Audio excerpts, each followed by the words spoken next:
Hello everyone, welcome to Mehra classes. कैसे हैं सभी? तो जैसा कि आप सभी को पता है, आज 12 जुलाई को हमारा असिस्टेंट प्रोफेसर का पेपर हुआ है।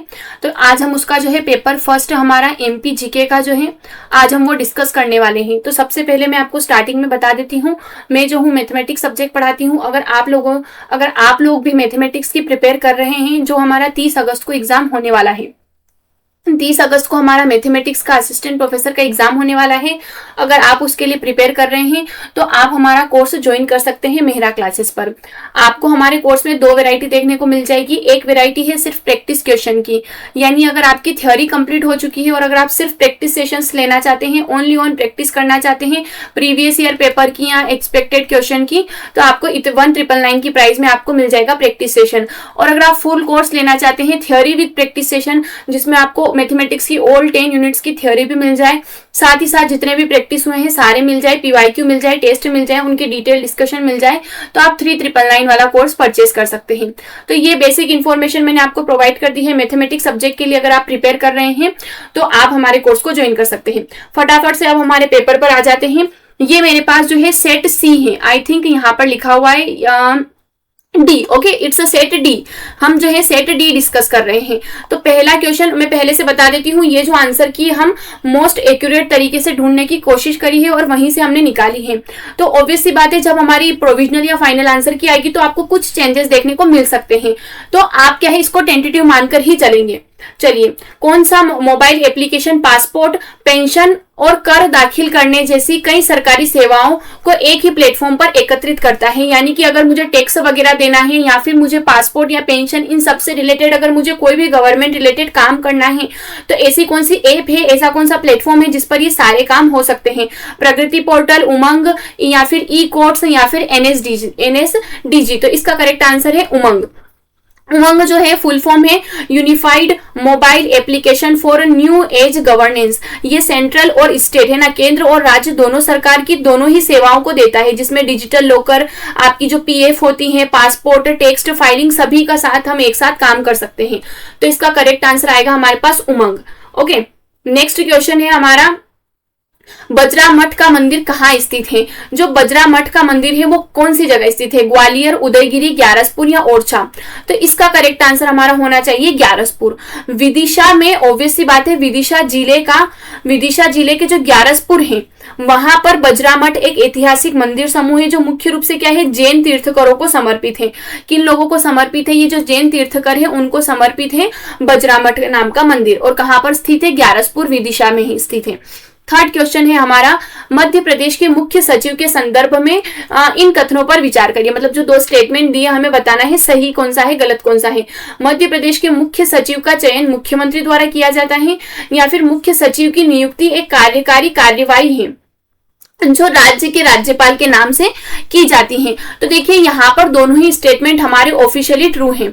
अगर हम बात करें तो दोनों ही स्टेटमेंट क्या है, हमारे ट्रू रहेंगे। राज्य का जो मुख्य सचिव होता है उसका एक्चुअल चयन मुख्यमंत्री ही करते हैं, लेकिन राज्य की जितनी भी कार्यवाही होती है वो क्या होती है, राज्यपाल के अंदर ही होती है, राज्यपाल के नाम से ही होती है। आर्टिकल 166 के अंतर्गत जो होता है हमारा, राज्यपाल के नाम के अंतर्गत ही इसकी सारी कार्यवाही होती है, और नियुक्ति उसकी कौन करते हैं? मुख्य सचिव करते हैं। तो both statement are the correct. Question number 4 की अगर हम बात करते हैं, ठीक है, क्वेश्चन नंबर 4 का कहना है, भील जनजाति समूह में निम्नलिखित में से कौन सी जनजाति सम्मिलित नहीं है? ध्यान रखना है, नहीं है पूछा है। तो भीलाला, तो देखिए भील की एक उपजाति होती है। बारेला और पटेलिया, ये भील की ही जाति होती है। पलिहा नाम की जो है, पलिहा है ना, जिसको हम पाल्हा भी बोलते हैं, ये भील से संबंधित नहीं है। बाकी तीनों भील की उपजाति होती है, भिलाला, बारेला और पटेलिया। इनके वर्ग के अकॉर्डिंग इनको उपजातियों में क्या है, डिवाइड किया जाता है। अगला जो है हमारा, नीति आयोग की रिपोर्ट के मुताबिक वर्ष 2023 से 24 में मध्य प्रदेश का कार्यबल का प्रतिशत सेवा क्षेत्र में नियोजन था। कितना नियोजन इसमें किया गया है अकॉर्डिंग टू 2023-24 की जो नीति आयोग की रिपोर्ट है उसके अनुसार? तो इसका करेक्ट आंसर हमारा जो है इसमें दोनों में कंफ्यूजन है, 19.7 में भी है और 18.6 में भी है, क्योंकि अगर हम ऑफिशियल तौर पर देखें तो अगर हम ऑफिशियल तौर पर देखें तो लगभग 18.16 के करीब है, तो हम इसको करेक्ट ले सकते हैं, लेकिन कुछ जगह हमें ये भी देखने को मिल रहा है, तो इन दोनों में मुझे कंफ्यूजन है, लेकिन अगर मैं बेस्ट एक्यूरेट देखना चाहूँ तो हम ऑप्शन नंबर सी को, जब तक प्रोविजनल आंसर की नहीं आती है तब तक हम इसको देख सकते हैं। अगला है कोरकू जनजाति में गोत्र की कुल कितनी संख्या है, गोत्रों की, मतलब जैसे गोत्र हुआ करती हैं तो कितनी गोत्र इसमें होती हैं। हम मध्य प्रदेश में क्या होता है, बहुत सारी जातियों की गोत्र होती है, जैसे मान लीजिए फॉर एग्जांपल हमारे में महाजन हूँ, पोरवाल हूँ, तो अलग अलग गोत्र सबकी हो सकती है। अगर मैं ब्राह्मण हूँ तो भी इसकी अलग अलग गोत्र होती है, अगर मैं राजपूत हूँ तो भी अलग अलग गोत्र इनमें होती है। तो इसी तरह अगर हम जनजातियों में भी बात करें तो इन जनजातियों में भी अलग अलग गोत्र होती है, यानी एक जाति में भी अलग अलग डिवाइडेशन होता है। तो इस तरह अगर हम देखें तो 36 टाइप की जो है गोत्र होती है कोरकू जनजाति में, जिससे उनका पूरा एक समाज बनता है। एक जाति होती है, फिर उसकी क्या होती है, उपजातियां, गोत्र बनती है, और उन गोत्र से पूरा वो समाज बनता है। तो यहाँ पर 36 क्या हो सकती है, इसमें गोत्र होती है कोरकू जनजाति में। क्वेश्चन नंबर 7 की अगर हम बात करें तो मध्य प्रदेश में कौन से संभाग की सीमा नर्मदापुरम, जिसका पुराना नाम क्या था, होशंगाबाद, उससे नहीं लगती है ना। नर्मदापुरम, जिसको पहले होशंगाबाद है ना, नर्मदापुरम संभाग है जिसके अंदर होशंगाबाद, हरदा और बैतूल की सीमाएं जिससे नहीं लगती है वो बताना है। तो देखिए इनकी सीमा इंदौर से भी लगती है, भोपाल से भी लगती है और सागर से भी लगती है, लेकिन उज्जैन से नहीं लगती है। तो यहाँ पर हमारा आंसर क्या आ जाएगा, उज्जैन। उज्जैन से इसकी सीमा नहीं लगती है। बाकी जो हमारा नर्मदापुरम संभाग है जिसमें हरदा और होशंगाबाद और बैतूल आते हैं, उसकी सीमा भोपाल, इंदौर, जबलपुर और सागर से छूती है। उज्जैन से ये काफी दूर है ना। उज्जैन से हम, अगर आपको मैप याद होगा ना तो आप देख पाएंगे। अगला जो क्वेश्चन है हमारा, एड़िया हंते यानी हॉट लैंप के अनुवाद के लिए 2025 का अंतरराष्ट्रीय बुकर पुरस्कार किसे मिला है ना। जो हमारी एक बुक है इसका इन्होंने हॉट लैंप है ना, इसको इन्होंने, इसमें कुछ स्टोरीज का कलेक्शन है, तो इसका इन्होंने क्या करा है, अनुवाद करा है, जिसके लिए इनको दीपा भारती है ना। क्या करेक्ट आंसर है इसका, भारती या भास्ती है ना, भास्ती लिखा है, सॉरी, दीपा भास्ती। ये क्या कन्नड़ जो लेखिका थी उनकी बुक को इन्होंने अनुवाद किया है ना, अंग्रेजी यानी इंग्लिश में इनको ट्रांसलेट किया है। ये एक कन्नड़ बुक है ना, जिसको इन्होंने क्या है, इंग्लिश में ट्रांसलेशन किया है। तो इसके लिए इन्हें प्राइज दिया गया है 2025 का अंतरराष्ट्रीय बुकर पुरस्कार। दीपा भास्ती जी इनका नाम है। करेक्ट आंसर दीपा भास्ती हो जाएगा। अगला है, मध्य प्रदेश के आर्थिक सर्वेक्षण 2025-26 के अनुसार विगत वर्ष की तुलना में सकल राज्य घरेलू उत्पाद में कितने प्रतिशत की वृद्धि अनुमानित है, कितने प्रतिशत की वृद्धि अनुमानित है। तो इसका जो करेक्ट आंसर है वो आएगा 11.14, यानी कि correct answer option number B होना चाहिए। अगर हम देखें विधानसभा में जो हमारा आर्थिक 2025-26 का जो बजट प्रस्तुत हुआ है उसके जीएसडीपी देखें हम, जीएसडीपी क्या होगा हमारा 11.14% की उसमें वृद्धि अनुमानित है ना, अनुमानित है। यहाँ पर भी वर्ड अनुमानित लिखा गया है, आई थिंक ये रहा है ना, ध्यान रखेंगे अनुमानित। नेक्स्ट जो हमारा क्वेश्चन है ये रहा क्वेश्चन नंबर 10, धर्म राजेश्वर का मंदिर किस जिले में है। तो ये तो मंदसौर जिले में है, मैं खुद वहां से बिलोंग करती हूँ, तो ऑब्वियसली बात है, मुझे अच्छे से याद है। धर्म राजेश्वर जहां पर क्या है हमारा, ये मंदसौर से लगभग 100 किलोमीटर हमारा धर्म राजेश्वर शामगढ़ के पास स्थित है ना, शामगढ़ के पास में स्थित है। एक ऐतिहासिक मंदिर है, जो कहा जाता है कि पांडवों ने इसे अज्ञातवास के दौरान, जो हमारे युधिष्ठिर हैं धर्मराज जिनको कहा जाता है, तो अज्ञातवास के दौरान भीम ने एक रात में इसे बनाया है, ऐसा वहां पर पौराणिक किंवदंतियां हैं कि भीम ने एक रात में इसे धर्मराजेश्वर की गुफा बनाई, इसलिए इसका नाम भी धर्म राजेश्वर है, क्योंकि युधिष्ठिर जी के नाम पर इसको रखा गया है। मंदसौर जिले में स्थित है ये, अच्छे से मैं इसे जानती हूँ। अगला जो क्वेश्चन है हमारा, अगला क्वेश्चन है हमारा, ईमेल भेजने के लिए किस प्रोटोकॉल का उपयोग किया जाता है। तो देखिए HTTP तो गलत ही लगाया गया है, बिल्कुल फुल फॉर्म आपको पता होना चाहिए, simple mail transfer protocol, SMTP इसका आंसर होगा। मेल को भेजने के लिए SMTP का यूज किया जाता है, सिंपल मेल ट्रांसफर प्रोटोकॉल, ठीक है, ये इसका करेक्ट आंसर होगा। It's a quite amazing question. Malwa का चौरा पूंजी किसे कहा जाता है, बताइए। मालवा का चौरा पूंजी की बात हो रही है, तो इसे अलीराजपुर का कट्टीवाड़ा जो है ना, अलीराजपुर का कट्टीवाड़ा है, इसे क्या कहा जाता है, अलीराजपुर जिले के कट्टीवाड़ा को मालवा अंचल का क्या कहा जाता है, चेरापूंजी कहा जाता है, क्योंकि यहाँ पर क्या होती है, सर्वाधिक वर्षा दर्ज की जाती है, इसलिए चेरापूंजी इसको मालवा का कहा जाता है वर्षा की वजह से। अगला हमारा क्वेश्चन है 30 नंबर का क्वेश्चन है, भारतीय जनजाति के विवाह गीतों में पुरखों को आमंत्रित करने के लिए किस पक्षी को माध्यम बनाया जाता है? कौवा, कबूतर, गिद्ध या कोयल? तो इसका करेक्ट आंसर होगा कौवा। आपको पता होगा हमारे यहाँ अगर हम देखें पितृ पक्ष में भी आपको पता होगा कि पितरों को अगर हम कुछ समर्पित करना चाहते हैं, पितृ पक्ष हमारे श्राद्ध मनाए जाते हैं, नवरात्रि से पहले हमारी संजा होती है ना, संजा फंक्शन, हमारा संजा एक पर्व है मालवा का, बहुत फेमस है। तो उस 16 दिन तक हम पितृ पक्ष भी मनाते हैं, तो उस समय भी हम कौवा को ही पुरखों को बुलाने के लिए उसका यूज किया जाता है ना। विवाह गीतों में भी पुरखों को आमंत्रित करने के लिए कौवे का ही यूज किया जाता है, कौवे का, है ना। ये हमारी पुराणों में जो है, आज हमारी लोक परंपराओं में ये इसको संदेश माना गया है, संदेश वाहक है, कि इसके माध्यम से हम अपने पूर्वजों को या अपने पुरखों को क्या है याद करते हैं, या कुछ भी इन्हें संदेश दिया जा सकता है। बहुआयामी गरीबी सूचकांक ढांचे में आधारित मिशन का लक्ष्य स्वास्थ्य, शिक्षा और जीवन स्तर को शामिल करते हुए कितने संकेतों में सुधार करना चाह रहा है? तो इसका करेक्ट आंसर आएगा 12। कितने संकेत हैं? 12 संकेत है हमारे। बहुत जैसे जिसमें है पोषण हो गया, स्कूल की शिक्षा हो गई, स्वच्छता हो गई, आवास हो गया, इन सबसे रिलेटेड कुल मिलाकर 12 हमारे संकेत हैं। Next question is here. क्या है क्वेश्चन? थोड़ा इधर स्क्रॉल करना पड़ेगा। क्वेश्चन है, मैं काम करती हूँ, थोड़ा मिनिमाइज कर लेती हूँ। यस, मध्य प्रदेश राज्य पिछड़ा वर्ग आयोग के बारे में इन कथन पर हमें विचार करना है। क्या कथन है? 5 अशासकीय सदस्यों की नियुक्ति ऐसे व्यक्तियों में से की जाएगी जो पिछड़े वर्ग से संबंधित मामलों का ज्ञान रखते हो। अध्यक्ष और कम से कम एक अन्य सदस्य पिछड़े वर्ग से संबंधित व्यक्ति होगा, और कम से कम एक सदस्य महिलाओं में से भी नियुक्त किए जाएगा। तो ऑब्वियसली बातें इसके आप जो कंस्ट्रक्शन से भी देख सकते हैं, दोनों ही कथन सही है। अगर हम बनाना चाहते हैं आयोग, तो ऐसे लोगों को लेना है जो इसके बारे में जानकारी रखते हो, साथ ही साथ महिलाओं को भी आगे लाना बहुत जरूरी है। तो एक महिला कैंडिडेट होना भी बहुत जरूरी है, मेंबर होना जरूरी है।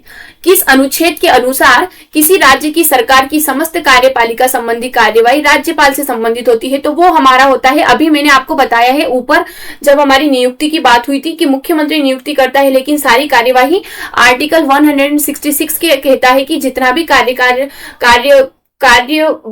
सॉरी माफ कीजिएगा, वर्ड में भूल गई हूँ, कार्यकारी कार्यवाही जो होती है वो सभी अनुच्छेद 166 के अंतर्गत राज्यपाल के अंतर्गत आती है। ठीक है, अभी इससे जस्ट पहले हमने क्वेश्चन किया था। अगला है, सतपुड़ा श्रेणी के संबंध में निम्न कथनों के आधार पर सही उत्तर का चयन करिए। सतपुड़ा श्रेणी का विस्तार मध्य प्रदेश के दक्षिणी भाग पर है। इसके पश्चिमी भाग को राजपीपला की पहाड़ियां कहा जाता है, या फिर इसकी उत्तरी सीमा पर नर्मदा सोन नदी घाटी है। मध्य सतपुड़ा अपेक्षाकृत अधिक चौड़ा है। तो इन चारों में से जो है हमारे चारों ही स्टेटमेंट सही है। मतलब इतनी अच्छा क्वेश्चन है ये, हम जानते हैं इसके चारों ही स्टेटमेंट सही है। राजपीपला की पहाड़ियां बिल्कुल कहा जाता है, चारों ही इसका स्टेटमेंट सही है।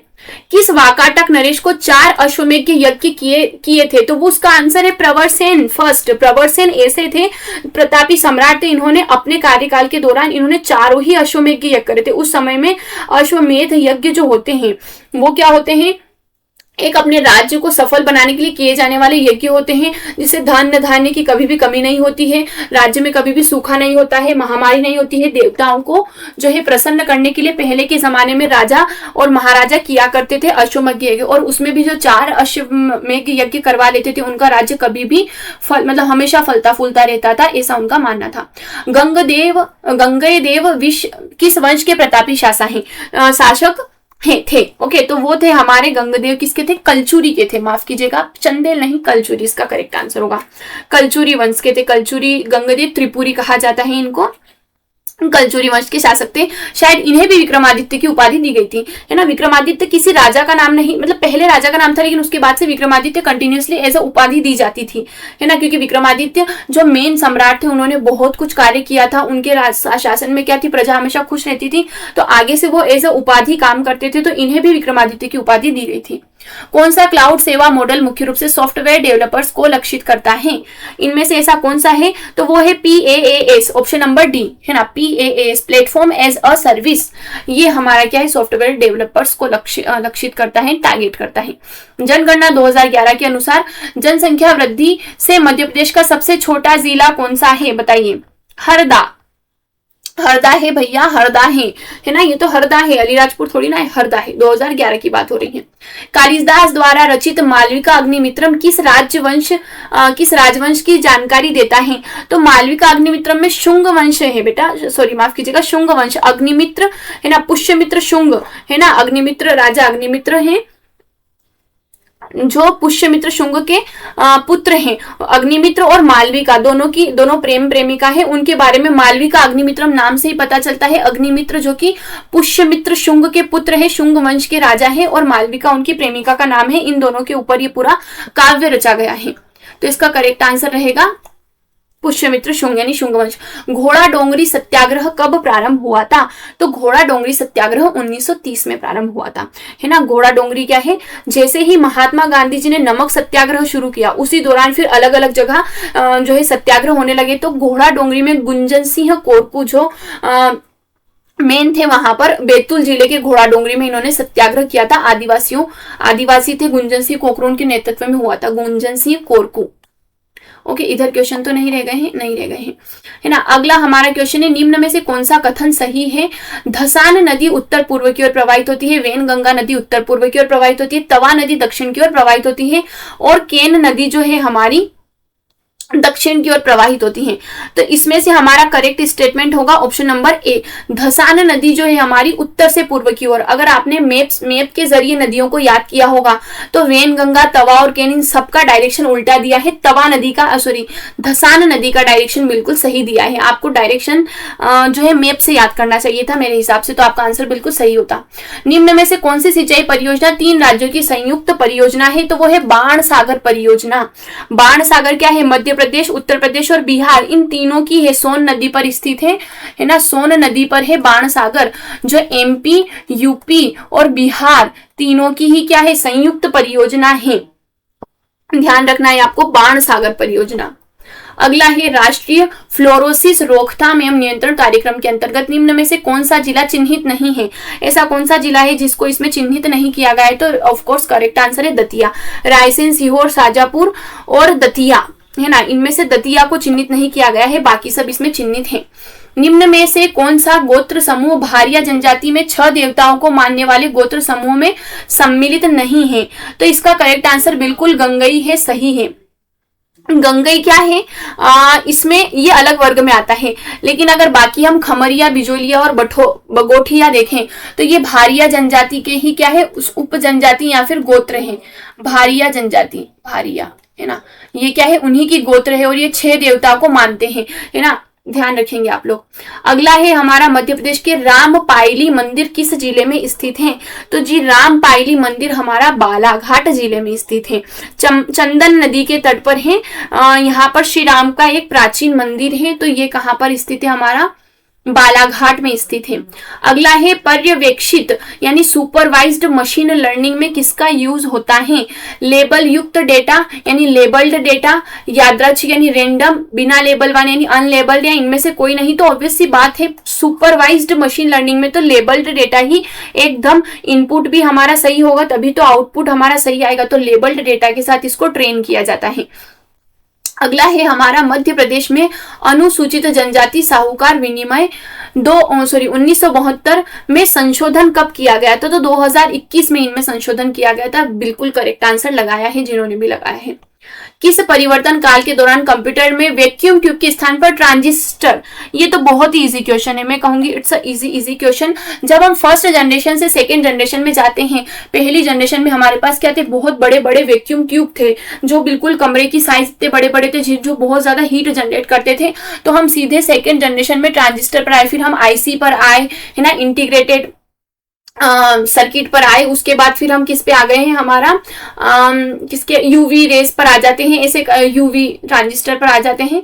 तो ये हमारा क्या होता है? हायरार्की होती है, लेकिन पहली जनरेशन में वैक्यूम ट्यूब और दूसरे में ट्रांजिस्टर पर आते हैं। अगला है, गल पूजा की प्रथा मध्य प्रदेश में किस जनजाति में प्रचलित है? गल पूजा भील में प्रचलित है। किसमें है? भील में, जिसको गल पर्व या भिलाला जनजाति तो होती है, मन्नत पूरी होने पर क्या होते हैं?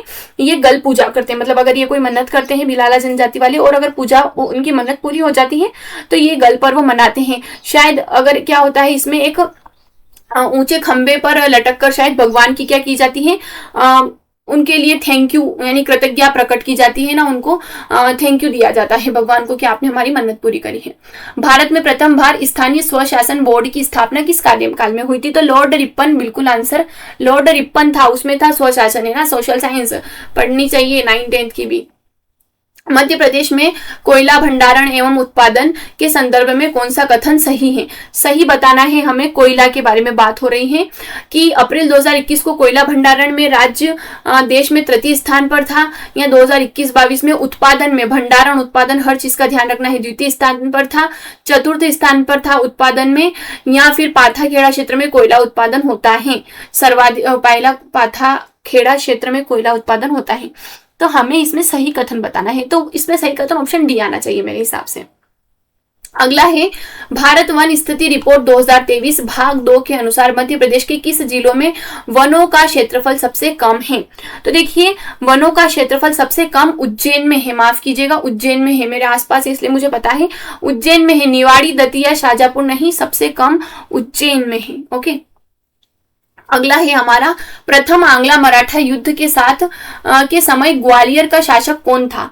तो ग्वालियर के शासक बिल्कुल महदजी सिंधिया थे। महदजी सिंधिया पर जो फर्स्ट आंग्ला मराठा युद्ध हुआ था वहां पर महदजी सिंधिया थे, है ना, जिन्होंने क्या है अंग्रेजों के खिलाफ इन्होंने क्या है युद्ध किया था। किस अभिलेख से मिहिर भोज यानी कि भोज प्रथम के बुंदेलखंड विजय की जानकारी मिलती है? ऐसा कौन सा? तो वो ग्वालियर अभिलेख है, कहला नहीं, ग्वालियर अभिलेख है, जिसमें गुर्जर प्रतिहार के शासक मिहिर भोज का जो है ग्वालियर प्रशस्ति या अभिलेख के नाम से क्या है उनकी सफलताओं की जो जानकारी देता है कि उन्होंने बुंदेलखंड पर विजय प्राप्त करी थी। 2025 महिला विश्व कप फाइनल क्रिकेट किस स्टेडियम में खेला गया था? तो वानखेड़े स्टेडियम में खेला गया था, वानखेड़े स्टेडियम इसका करेक्ट आंसर आ जाएगा। अगला है उद्यानिकी मूल्य समझौता में चयनित आकांक्षी जिला कौन सा है? तो इसमें आकांक्षी जिला हमारा है छतरपुर या शिवपुरी। देखिए छतरपुर या शिवपुरी, दो इसमें मुझे डाउट है इन दोनों में, है ना, क्योंकि दोनों को ही मुझे लगता है प्रायोरिटी दी गई थी, तो छतरपुर या फिर शिवपुरी इसमें मुझे कंफ्यूजन है। तो आप एक बार इसे प्रोविजनल आंसर की तक वेट करना पड़ेगा। 1022 ईस्वी में महमूद गजनवी का चंदेल वंश के किस शासन से संघर्ष हुआ था? तो इनका संघर्ष विद्याधर से हुआ था। किससे हुआ था? चंदेल वंश के। यशोवर्मन ओलिकर वंश के है, पहली बात मैं बता दूं आपको। तो चंदेल वंश के थे हमारे विद्याधर, है ना, विद्याधर। महमूद गजनवी का जिन्होंने क्या किया था, पहले तो इन्होंने बहुत विद्रोह किया था, परंतु इनको बाद में आई थिंक समझौता करना पड़ा था, इनके पास और कोई ऑप्शन नहीं था, तो इन्हें समझौता करना पड़ा था। निम्नलिखित में से कौन सा स्थान मध्य प्रदेश पीएम श्री पर्यटन वायु सेवा में शामिल नहीं है? तो देखिए वायु सेवा जो है हमारी फिलहाल ये इसका आंसर सिंगरौली होना चाहिए। सिंगरौली इसमें शामिल नहीं है। इसमें इंदौर, भोपाल, उज्जैन, रीवा, जबलपुर, ग्वालियर, खजुराहो जैसे पर्यटन स्थल को जोड़ा गया है, जिसमें सिंगरौली अभी शामिल नहीं है। महादेव द्वारा उत्पन्न किए गए मूला और मुलई, है ना, मूला और मुलई को कौन सी जाति अपना पूर्वज मानती है? मूला और मुलई को कोरकू जनजाति, बिल्कुल सही बात है। कोरकू जनजाति जो है लोक कथाएं इनकी है कि जिनको है ना आदि पुरुष या इनके पूर्वज कहा जाता है, कि जो हम जैसे मनु को मानते हैं ना वैसे इनका मानना होता है। 1964 में किस पुरातत्वविद ने आदमगढ़ की लगभग 25,000 लघु पाषाण उपकरणों की खोज की थी? ये तो बिल्कुल बेसिक हम जब से पढ़ते हैं, तो इसका करेक्ट आंसर आ जाएगा आरवी जोशी। ये कैसे गलत हो सकता है? आरवी जोशी आएगा बिल्कुल, ये तो वेल नोन चीज होती है। मतलब निम्न में से कौन कर्क रेखा के सबसे निकटतम दूरी पर है? इटारसी, सिवनी, सीधी या फिर विदिशा? तो इसका करेक्ट आंसर आएगा विदिशा, है ना। कर्क रेखा के अगर हम देखें तो Vidisha is the correct answer, absolutely. इधर कोई क्वेश्चन रह गया है क्या? हाँ ये रह गया है। मध्य प्रदेश विद्युत नियामक आयोग का मुख्यालय कहाँ स्थित है? बताइए कहाँ स्थित है? ऑब्वियसली बात है भोपाल में, है ना। अगर आपको कोई नहीं भी याद हो ना तो सब में राजधानी भोपाल लगा देंगे। अगला है अक्टूबर 2025 में प्रधानमंत्री श्री नरेंद्र मोदी जी द्वारा कौन सी प्रमुख 2 योजनाएं प्रारंभ की गई थी? तो इन्होंने प्रारंभ करी थी ऑप्शन बी पीएम धन धान्य कृषि योजना और दलहन आत्मनिर्भर मिशन। ये 2025 में इन्होंने प्रारंभ करी थी, बिल्कुल सही बात है। मध्य प्रदेश की जलवायु के संबंध में कौन से कथन सही है? राज्य का उत्तर पश्चिमी भाग अर्ध शुष्क एवं अल्पार्द्र है। वर्षा दक्षिण पश्चिम मानसून की दोनों शाखाओं से होती है। पूर्वी भाग में मानसून हवाएं दक्षिण पूर्व दिशा से आती हैं। तो इसमें से फिलहाल के लिए मुझे लगता है तीनों ही कथन सही हैं। बिल्कुल, इस पेपर में जो भी आए हैं ऑल द करेक्ट स्टेटमेंट ही निकल पाए हैं। वर्ष 2011 की जनगणना के अनुसार जनजाति की साक्षरता दर मध्य प्रदेश के किस जिले की सर्वाधिक है? तो सर्वाधिक साक्षरता दर मेरे हिसाब से यहां पर भोपाल होनी चाहिए। क्यों? अच्छा हाँ, बिल्कुल भोपाल होनी चाहिए, क्योंकि यहाँ पर एसटी कैटेगरी की बात हो रही है, इन जनरल बात नहीं हो रही है। एसटी कैटेगरी की अगर साक्षरता दर देखें, मुझे लगता है हड़बड़ी में बहुत सौ ने एसटी कैटेगरी देखा ही नहीं है, सर्वाधिक साक्षरता दर ही लगा दी होगी। अगर एसटी कैटेगरी की देखें तो Bhopal is the correct answer. ठीक है, लास्ट दो क्वेश्चन यहाँ पर हमारे पास है। 2020-21 में मध्य प्रदेश में काला चना यानी देसी चना के उत्पादन एवं क्षेत्रफल के संबंध में कौन सा कथन सही है, ये हमें बताना है। तो यहाँ पर ऑप्शन जो है हमारा बी सही है कि क्षेत्रफल में प्रदेश का देश में प्रथम स्थान है। बिल्कुल, चना उत्पादन में हम प्रथम स्थान पर ही ध्यान रखना है आपको। ओके, क्षेत्रफल उत्पादन में हम प्रथम स्थान पर हैं। प्रथम स्वतंत्रता संग्राम के जनजाति योजना खाज्या नायक के पुत्र है ना, जिन्होंने अंग्रेजों के विरुद्ध युद्ध में बलिदान दिया था, उसका नाम क्या था? उनका नाम था फौलादी सिंह नाम था। इन्होंने निमाड़ अंचल के थे, महान क्रांतिकारी थे। खाजा नायक या ख्याज्या नायक भी इनको कहा जाता है। इनके पुत्र थे फौलाद सिंह। 1857-58 की क्रांति में अंबा पानी में भी इन्होंने युद्ध लड़ते हुए जो है इनका क्या हुआ है, अपने आप को इन्होंने बलिदान दिया था। तो ये था हमारा टेंटेटिव, मैंने आपको आंसर की बता दी है। आप सभी अपने मार्क्स जोड़कर बिल्कुल मुझे कमेंट में करेंगे। और जैसा कि पता होगा आप सभी को जो मेरे साथ जुड़े हुए हैं, मैं स्टार्टिंग से ही कहती आई हूँ कि ये कंपलसरी पेपर है, ये सेट की तरह नहीं है कि आपका मन हो तो करे ना करे। अगर आपकी इसमें जनरल कैटेगरी में 20 क्वेश्चन से कम क्वेश्चन सही होते हैं तो फिर आप एलिजिबल नहीं हो पाएंगे। इसलिए आई होप आप सभी ने प्रिपेयर करी होगी। और जिनका 30 अगस्त को पेपर आने वाला है ना, जो मेरे साथ असिस्टेंट प्रोफेसर के लिए प्रिपेयर कर रहे हैं, पेपर को देखकर एनालिसिस कर लीजिए और आप भी अपनी तैयारी एकदम बूस्ट कर लीजिए।